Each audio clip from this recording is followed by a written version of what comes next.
They're a live picture now as the sun gets ready to break over the skies of New York. The skyline itself radically changed from yesterday. A gaping hole in that skyline as the twin towers of the World Trade Center no longer standing. Yeah, the morning after this horrible tragedy, perhaps thousands dead, and you see the sky over Manhattan starting to lighten up now as sunrise is almost upon us in New York City. And even as we speak, hundreds of firefighters and police officers and rescue workers are digging through the rubble of what is left of the World Trade Center, trying to find survivors. We may not know for days or even weeks how many people died in that tragedy, but an estimated 50,000 people work at the World Trade Center. Some 150,000 visit there every single day, people unaccounted for, including 300 firefighters who were part of the initial rescue operation. And good morning from the CNN Center in Atlanta. I'm Vince Cellini. And I'm Carol Lynn. I'm glad you're joining us here. We have the very latest now on this terrorist attack on America. It's hard to believe, but just about 21 hours ago, a hijacked American Airlines Boeing 767 crashed into one of the towers of the World Trade Center in New York. The plane was hijacked shortly after taking off from Boston. And then minutes later, while Americans watched on televisions across the nation, a second hijacked airliner hit the Trade Center's other tower. And not too long after these planes hit the World Trade Center, another hijacked airliner slamming into the Pentagon. This morning, emergency personnel hoping to begin searching the debris. And then, Vince, in rural Pennsylvania, about 80 miles southeast of Pittsburgh, this scene, yet another hijacked plane crashes. In all, 266 passengers and crew died in these plane hijackings, and authorities say the planes were taken over by small groups of men. In at least 2 cases, they used knives to commandeer the aircraft. A final account of the day of terror remains unwritten. The total number of those killed is not yet known.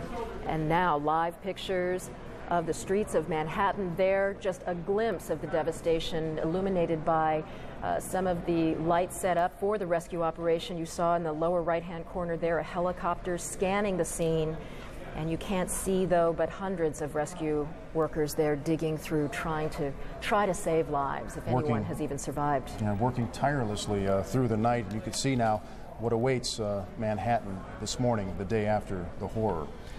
Garrett Gutley has been with us in New York and here again to talk about that as it is almost sunrise there in New York City. Garrett? The light's certainly there, Vince, on the horizon just beyond New York Harbor there, the bay in lower Manhattan where the tragedy occurred.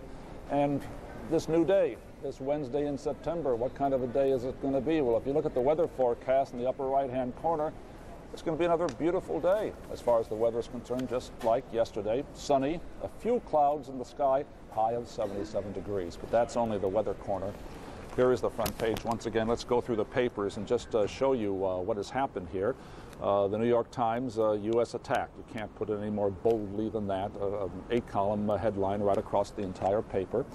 The New York Daily News, the leading tabloid in circulation in this city, it's war, as direct as it can be. Same with the New York Post, an act of war. Sorry, get the hand out of there. With a picture still of the plane going into the tower, and the Wall Street Journal. And of course, this tragedy occurred right in the heart of the financial district of New York, the financial center of the world economy, if you will. Does terrorists destroy World Trade Center, hit Pentagon, and raid with hijacked jets? Everybody wondering what the implications are going to be of this, of course, politically, perhaps militarily one day. And yet the immediate concern, as we saw just a moment ago, is the continuing rescue effort down there in lower Manhattan. All night long, because this is indeed a 24-hour operation, the rescue efforts have been going on. Members of the fire department, disaster relief teams from the Red Cross and other organizations, the Salvation Army has been providing food down there. 10,000 meals being prepared for the rescue effort overnight and during the day that's coming. In addition to that, shelters have been set up around these rescue efforts for the hundreds, even a few thousand people who live in the area who have lost all electric power in their homes and had to be taken into shelters. Indeed, some of their homes are in jeopardy due to structural damage from the terrorist attacks. Throughout the day, there will be the rescue teams here will be reinforced by more help. 3,000 members of the New York State National Guard will be moving into the city to take up positions to serve in any way that they possibly can to support and back up the fire department, the police, and the disaster teams there. And again, just look at it. Can you guess how long this is going to take to go through all of that? More than 100 stories, twice over in the two towers, crumpled down there. We know about the human loss of life. We don't know how many. We can only guess. The mayor says it'll be horrendous, in the thousands most likely. And the material damage, what's been lost there, not just buildings, but all the information, the knowledge, the computers crushed in there, memos, agendas, personal letters, correspondence, mementos, knickknacks. It's all buried there in one heap in Lower Manhattan right now. Garrick, earlier today you mentioned some of the names of the firefighters lost, over 300 of the New York firefighters missing or feared dead here. And only now, and throughout the night, periodically, we were putting faces and names to this horrible situation. And really, that's kind of when it begins to sink in as well, yes? It's going to sink in with the names. In a way, it's been amazing. We haven't had more names yet coming out from these various disasters that have occurred. They will be coming out this day, and that's when we will begin to put the names and the faces together. How many people are there here, as there are in Washington or in Virginia, worrying about friends or loved ones in those targets that were hit? I know my wife, friends were calling friends today to find out if they were safe. I got a call back from one of my wife's friends. She said, please tell her that she called me, she left a message in the machine, I am all right. In fact, she said, I was fortunate, I was sick this morning, I didn't go to work in the World Trade Center. I'm at home, I've just been too shaken to call her back earlier. I think these are the kinds of calls and messages, hopefully, that'll be repeated many times as people are reassured that their friends. Yes, indeed. And New York City, as we mentioned, is really a city with backbone. You know, people get back to it, take on challenges, certainly none like we see here, but a city that I'm sure will brace itself, bow its neck, and just push forward.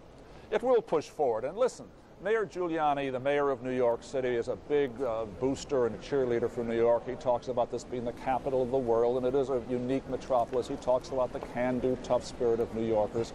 But let's face facts.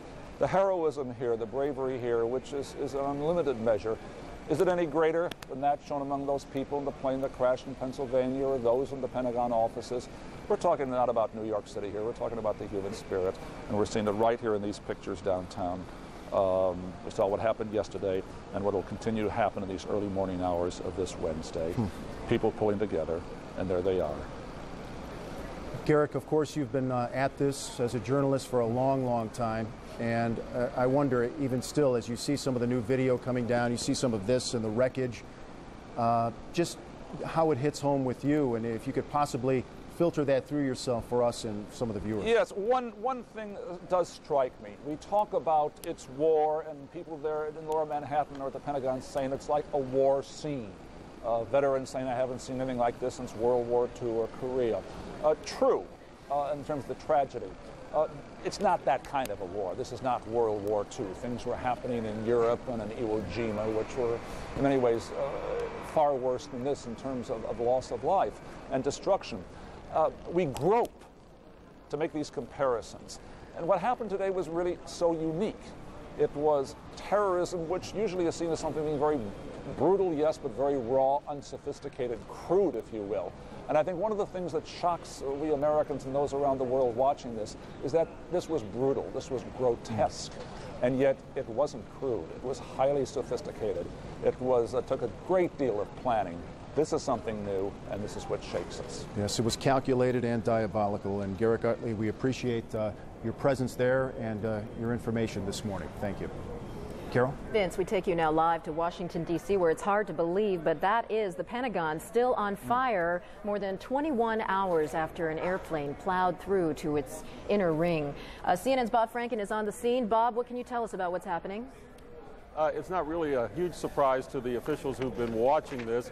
They're in meetings right now trying to decide when they can go into the building and start assessing the loss, particularly in human terms. But they've been waiting for the fire to go out, and as you can see, it has not. There have been embers, smoldering embers by just, how many tons inside this building. And every once in a while, one of them erupts like you've been seeing right now. And you're seeing it. You can see it on the left side of your screen. It has flamed up again. It's quite a little distance away from where the plane actually crashed into the Pentagon yesterday. But before they can really go in there, they're going to have to be assured that there is no danger of fire erupting again. And of course, they're going to have to take a real good look-see with the light of day to see when they can start going through the rubble, when they can begin the grim task of finding out just how many casualties there are inside.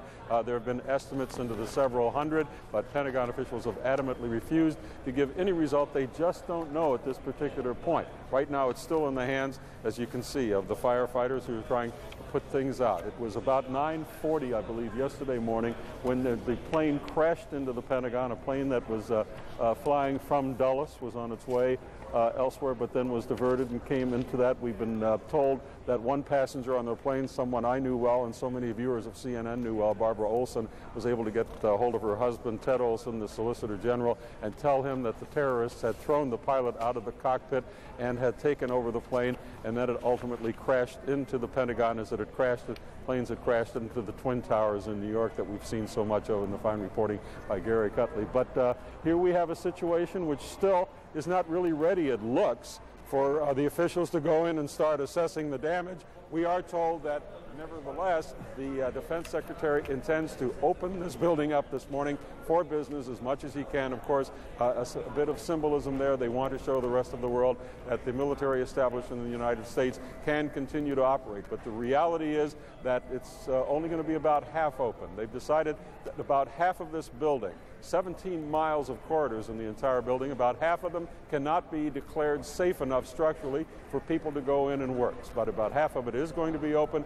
Sure, we're going to have briefings during the day. You can be sure that there will be planning going on in this building for retaliation once officials can decide where the retaliation is aimed. All right, thank you very much, Thanks, Bob Franken. Franken. And now we want to bring you some live video here of Manhattan and where the Twin Towers of the World Trade Center once stood. And you can see that dawn is breaking in New York City, and those New Yorkers, tough as they are, will come face to face with the devastation that was Tuesday. For some, we saw it on videotape here and around the world, but for the New Yorkers, it is all too real. And Vince, take a look at this shot. This really gives you perspective and some context of the damage. In this next shot, I hope we can bring it up. It is, there it is, a wide shot of the damage and devastation. We are talking about two twin towers, more than 100 stories high. You know, potentially as many as 100,000 people could have been caught in that wreckage. You can still see the fire burning in the distance in the, close to the upper left-hand corner there. This is being called the most devastating terrorist assault on U.S. soil in American history. And people there hoping, as we are, hoping against hope that somehow, some way, miraculously, there's still some people that may have survived this. That's right. Hundreds of people still unaccounted for, including some 300 firefighters who were there in the initial rescue operation when the first plane crashed into the North Tower. There you can see. This is amazing, the city skyline and how, still rising. How it's been altered. And it just really hits home. It's incredible. So evident, a true symbol of financial power gone now from the horizon of New York City. And we wish those rescue workers well today. They've got a big job ahead of them and a very delicate operation, should there be survivors amidst tons just of working, rubble. Working tirelessly throughout late evening and the night. Now we want to go to Michael Oku at St. Vincent's Hospital in Manhattan, and he has an update for us there. It's been eerily quiet here in Lower Manhattan, just in front of St. Vincent's Hospital, which, as you know by now, has become the major trauma and triage center here in New York. Just to my right, you can see that there are satellite trucks and police officers and personnel of all kinds on 14th Street, just north of here, a couple blocks north. Police have set up barricades, which you cannot see necessarily from this shot, but they have set up barricades, which essentially has has limited traffic just south of 14th Street here in Lower Manhattan to a trickle of police vehicles, emergency medical vehicles, which sometimes punctuate the silent night air here, the silence here that has resonated throughout the evening.